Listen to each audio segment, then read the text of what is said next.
হরে কৃষ্ণ বন্ধুরা, আপনারা দেখছেন পূর্ণ ব্রহ্মজ্ঞান ইউটিউব চ্যানেল। আমি চন্দন মুখার্জি আপনাদের সঙ্গে। আজকে আমরা যে বিষয় নিয়ে আলোচনা করব, আশা করি সবাই থাম্বনেল টাইটেল দেখেই বুঝতে পেরে গেছেন আজকের আলোচনার বিষয়টা কি। হ্যাঁ বন্ধুরা, ঠিকই দেখেছেন আপনারা। আজকের আলোচনার বিষয় হলো বিবাহ ভঙ্গে গ্রহদের ভূমিকা। মানে কোন গ্রহের কারণে বিবাহ ভাঙে?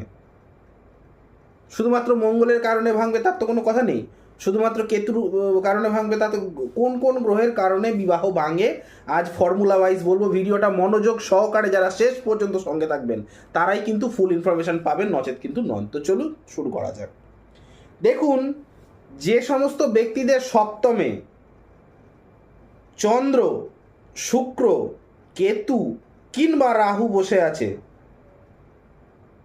তাদের কিন্তু বিবাহের পর অশান্তি এবং অশান্তির ফলে একটা বিচ্ছেদের মতো সম্পর্ক সৃষ্টি হয়। এবার যদি বলেন কেন,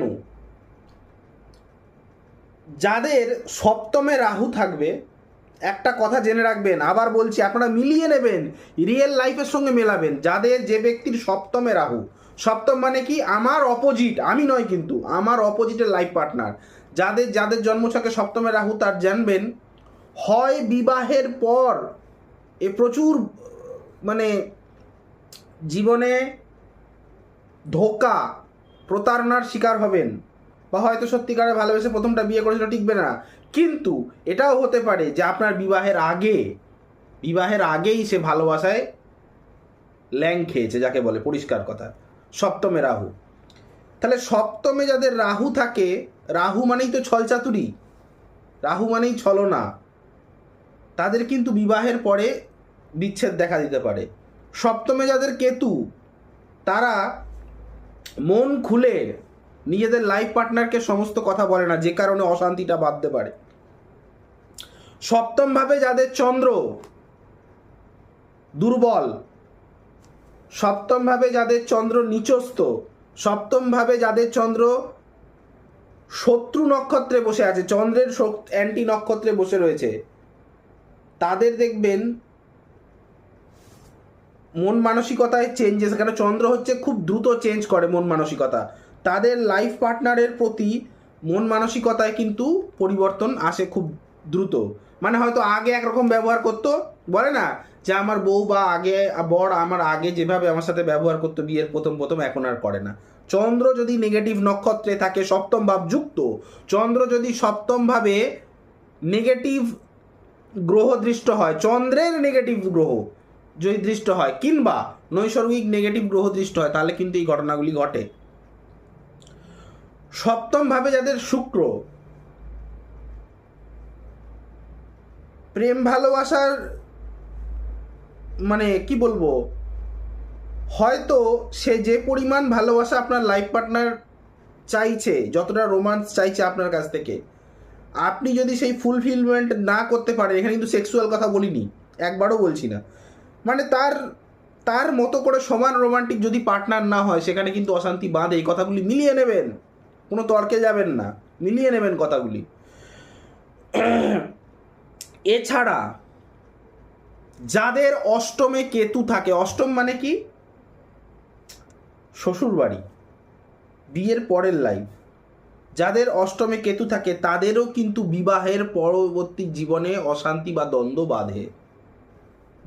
এবং শুধু বাঁধেই না, বেঁধে কেন, ভিডিওর মেন পারপাস কি, যে বিবাহ ভঙ্গে গ্রহদের ভূমিকা, আমি গ্রহদের ভূমিকাগুলো বলছি, কোন কোন গ্রহের কারণে বিবাহ ভাঙে। যাদের জন্মছকে দ্বাদশে মঙ্গল বসে আছে, লগ্ন সাপেক্ষে দ্বাদশে মঙ্গল, তাদের বিবাহ ভাঙতে পারে। এবার যদি তাদের সপ্তম ভাবে বৃহস্পতির দৃষ্টি থাকে, শুভ বৃহস্পতি, বৃহস্পতি নিজে পাপ পীড়িত নয়, বলবান হয়ে শুভ দৃষ্টি দিচ্ছে, সেক্ষেত্রে ভাঙবে না। শুভ শুক্রের দৃষ্টি থাকে, সেক্ষেত্রে ভাঙবে না। কিন্তু বেশিরভাগ ক্ষেত্রে দেখা যায় মঙ্গল দ্বাদশে, মাঙ্গলিক ভুলে যান, বিবাহ ভেঙে যায়, বিয়ের পরে ভেঙে যায়। একটা সময়ের পর মনে হয় যে এই সংসারটা না চলাই ভালো, দুজনেরই হাঁপিয়ে ওঠে।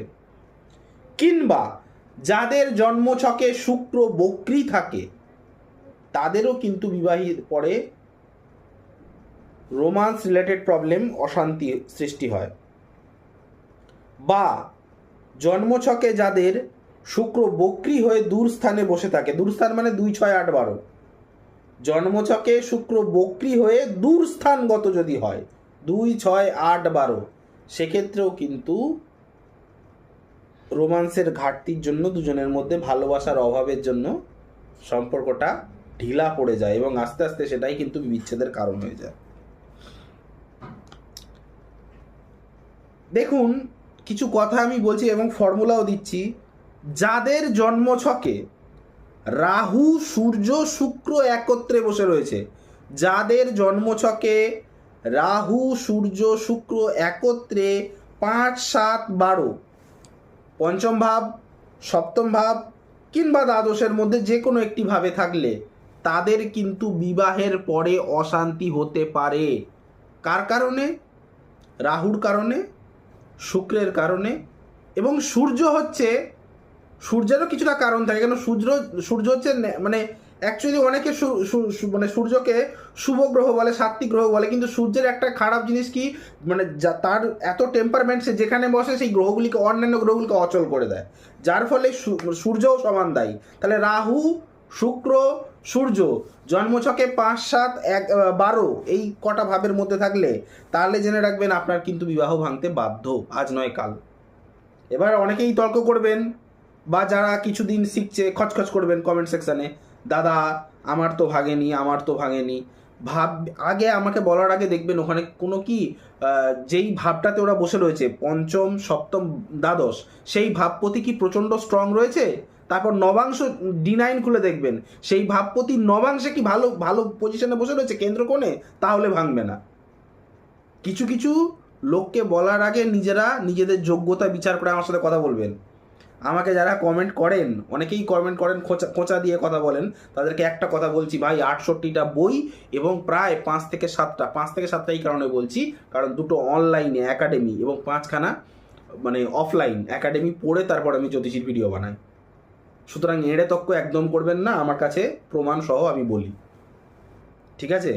ভিডিও যদি ভালো লাগতে শুরু করে থাকে লাইক করবেন, কঞ্জুসি না করে একটু লাইক করবেন, তাতে আমার মধ্যে মানে ইচ্ছা বাড়বে আরও ভালো ভালো কন্টেন্ট, ভালো ভালো সূত্র আপনাদের সামনে তুলে ধরি, যারা শিখছে তাদের অন্তত উপকার হোক।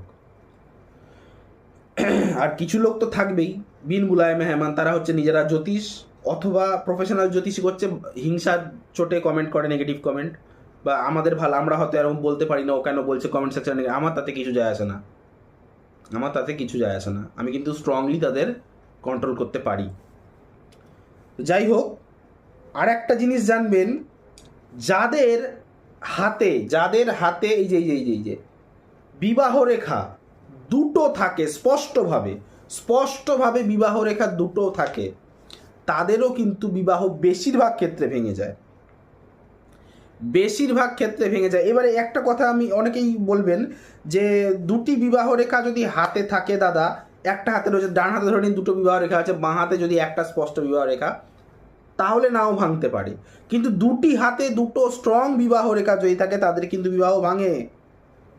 এই কথাটা বলবে, আজ না হলেও কাল কোনো নেগেটিভ গ্রহের দশা অন্তর্দশা চললে ভাঙবে।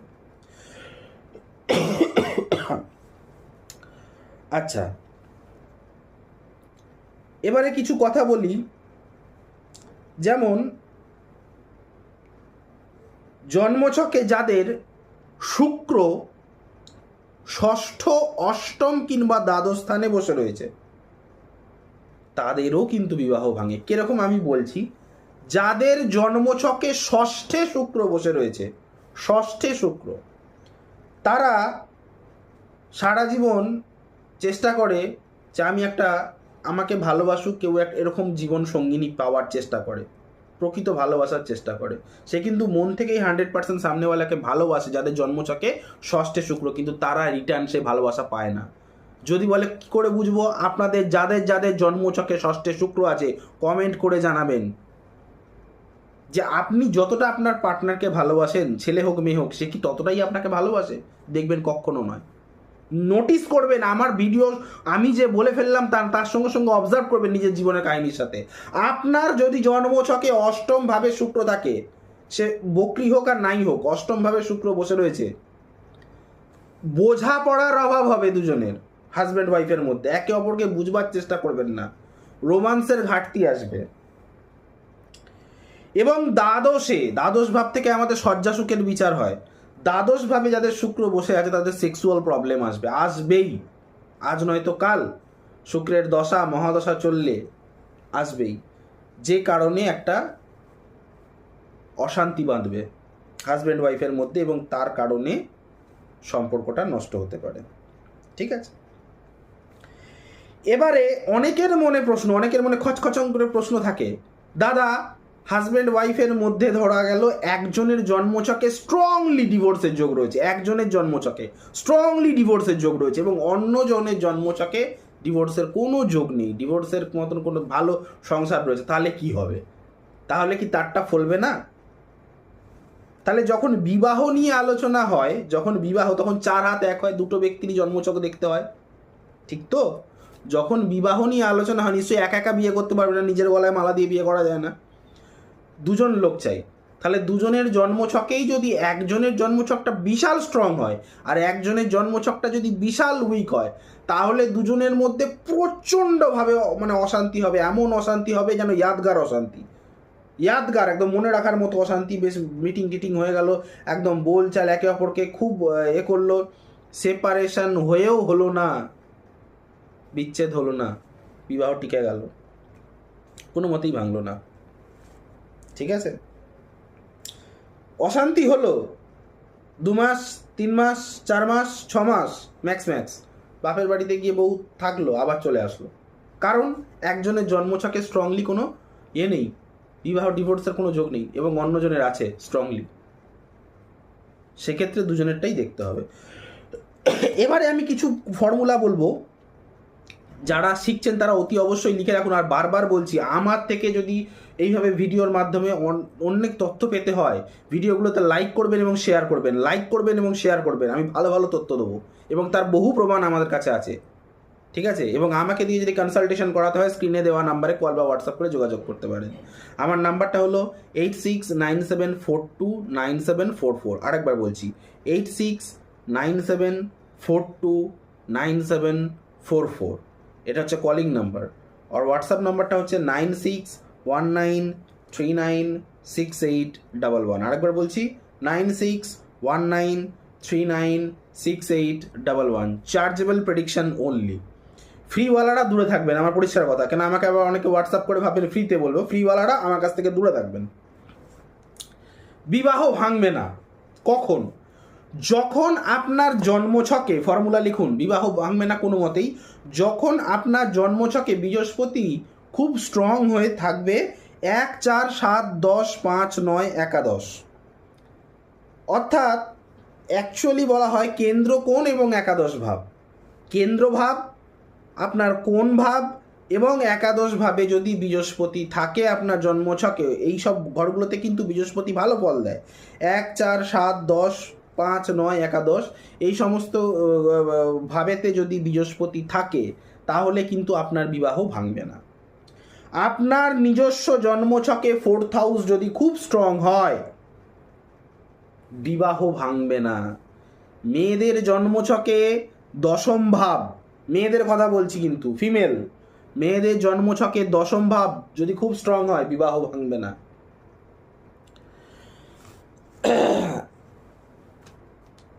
আর যাদের খুব সুন্দর একটা বিবাহ যোগ আছে, যেটাকে বলা হয় খুব সুন্দর বিবাহ, একটা পারিবারিক মেলবন্ধন এবং বিবাহের পরে ভাগ্য উন্নতি, যেটাকে খুব ইজিলি একটা ফর্মুলা যদি বলি 1, 7, 9, 11, যাদের জন্মছকে এই সংযোগটা থাকবে, অর্থাৎ বিবাহের পরে ভাগ্য উন্নতি বা খুব মানে ভাগ্যশালী বউ বা বর পেয়েছেন, সেক্ষেত্রে কিন্তু আপনাদের যতই অশান্তি হোক বিবাহ ভাঙবে না, এই যোগটা থাকলে। এটা মিলিয়ে নেবেন, এই জিনিসগুলো মিলিয়ে নেবেন আমি যেগুলো বলছি। এবার এই কথাটা আমি কেন বললাম যে এই ফর্মুলার সাথে অ্যাটাচমেন্ট করে, তার কারণ আপনারা অনেকেই জানেন না এই ঘটনাগুলো। আর একটা ফর্মুলা বলছি যাওয়ার আগে, মানে ভিডিওটা শেষ করার আগে, যাদের লগ্নে, পঞ্চমে, অষ্টমে, দশমে বা দ্বাদশে, দশমটা কেন বলছি, দশমটা বলছি এই কারণে, কেন ফোর্থের ওটা 7 হয়, মানে আপনার বউয়ের যদি ধরেন 7th-এর 4th, যদি কোনো মেয়ে জন্মছক দেখে তার 7th-এর 4th দশম ভাব মানে তার শ্বশুর বাড়ি, এটা জেনে রাখবেন। সেই জন্যেই এই কথাটা বলা হচ্ছে, লগ্নে, পঞ্চমে, অষ্টমে, দশমে এবং দ্বাদশে যদি শুক্র মঙ্গল একত্রে অবস্থান করে বিবাহ ভাঙবেই। তবে 1-2% ক্ষেত্রে দেখা গেল শুক্র মঙ্গল বসে রয়েছে কারোর দ্বাদশে, কারো পঞ্চমে, হ্যাঁ বসে রয়েছে দ্বাদশে, কারো পঞ্চমে, কারো দশমে, কারো অষ্টমে বসে রয়েছে, সেখানে স্ট্রংলি একটা বৃহস্পতির দৃষ্টি রয়েছে, ভাঙবে কি করে? এই ব্যতিক্রমগুলো বুঝতে হবে আমাদের, বুঝে কথা বলতে হবে। অনেকে না বুঝে আমাকে কমেন্ট করে দেন এবং তাদেরকে আমি খুব ভালোভাবে করে বোঝাতে জানি, ঠিক আছে? তো যারা আমাকে উংলি করেন তাদেরকে বলছি, আমাকে উংলি করলে আমাকে ডাইরেক্ট কল করে করবেন, কমেন্ট সেকশানে করে মজা পাবেন না, কল করে করবেন, আমি আছি তাদের জন্য। তো যাই হোক, ভিডিওটা যাদের ভালো লেগে থাকবে লাইক করবেন, কমেন্ট করবেন, বেশি বেশি করে শেয়ার করবেন, চ্যানেলটিতে নতুন হলে সাবস্ক্রাইব বাটনটা প্রেস করে নোটিফিকেশানে গিয়ে অলে গিয়ে অন করবেন, যার ফলে আমার তৈরি ভিডিও বেরোতেই সবার প্রথম আপনারা পাবেন। যাবেন না, অনেক ফর্মুলা বাকি আছে, আমার ভিডিও এত ছোট হয় না। বিবাহ ভাঙে আর একটা মেন কারণে, দেখুন এইটাকে অ্যাভয়েড করলে হবে না, ডিটেলসে বলছি।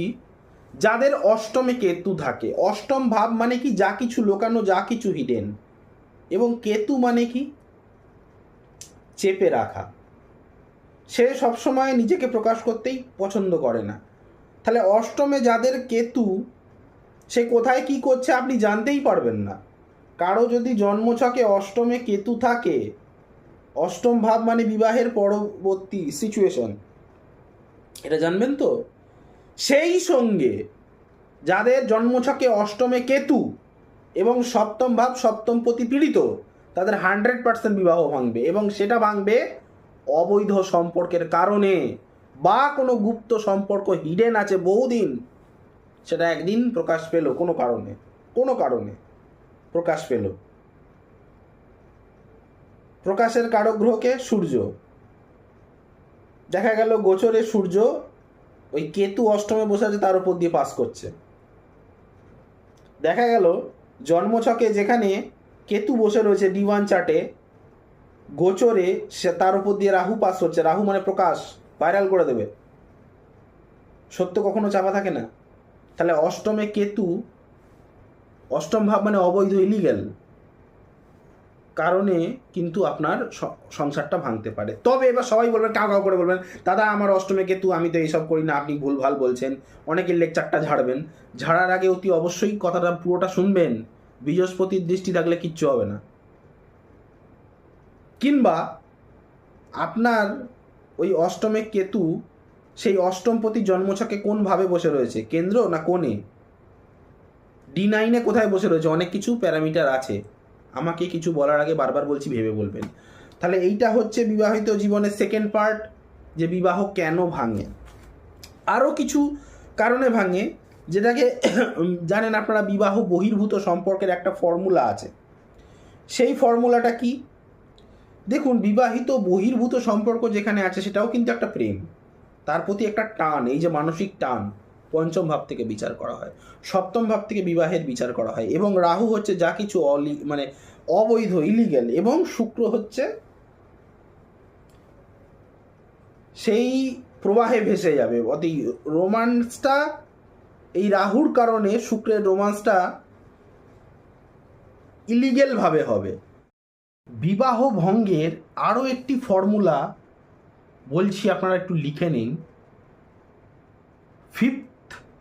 5+7 শুক্র রাহু, বিবাহ ভাঙবেই। এবারে এই যে 5-7 শুক্র রাহু বিবাহ ভাঙবে বলছি, এই যে সংযোগটা যদি থাকে, তাহলে আপনার অপোজিট পার্টনারের অবৈধ সম্পর্কের কারণে বিবাহ ভাঙবে। 5-7 শুক্র রাহু। আর যদি এইটাই নিজের কারণে, নিজের অবৈধ কারণে সম্পর্কটা ভাঙে, তাহলে বিয়েটা তো অবশ্যই ভাঙবে। সেখানে হচ্ছে 1, 5, 7 শুক্র রাহু। কখনো কখনো ক্ষেত্রে 1, 5, 7 শুক্র রাহু মঙ্গল, মানে মঙ্গলটা সবসময় জুড়তে হবে তার কোনো মানে নেই, কম্পালসারি হচ্ছে শুক্র আর রাহু আর 5 আর 7। কিন্তু যখন একটা লগ্নটা জুড়বে না তখন দোষটা হচ্ছে তার অপোজিট পার্টনারের কারণে ভাঙছে, অবৈধ সম্পর্কের কারণে। আর যখন আপনার লগ্নটা জুড়বে তখন আপনার কারণে সম্পর্কটা ভাঙছে। আশা করি আমি খুবই ভালোভাবে বোঝাতে পারলাম। কারোর কিছু ভিডিও সংক্রান্ত প্রশ্ন থাকলে তবেই কমেন্ট সেকশনে কমেন্ট করুন। ব্যক্তিগত কিন্তু কমেন্ট সেকশনের উত্তর দেওয়া আমি বন্ধ করে দিয়েছি। আপনার ভিডিও সম্পর্কে যদি কিছু বুঝতে অসুবিধা হয় কমেন্ট সেকশনে কমেন্ট করতে পারেন, আমি অতি অবশ্যই যখন সময় পাবো তার রিপ্লাই দেবো। ভালো থাকবেন, সুস্থ থাকবেন। আজ এখানেই শেষ করলাম, দেখা হচ্ছে নেক্সট কোনো ভিডিওতে, নেক্সট কোনো টপিকে। ততক্ষণ পর্যন্ত ভালো থাকুন, বাই।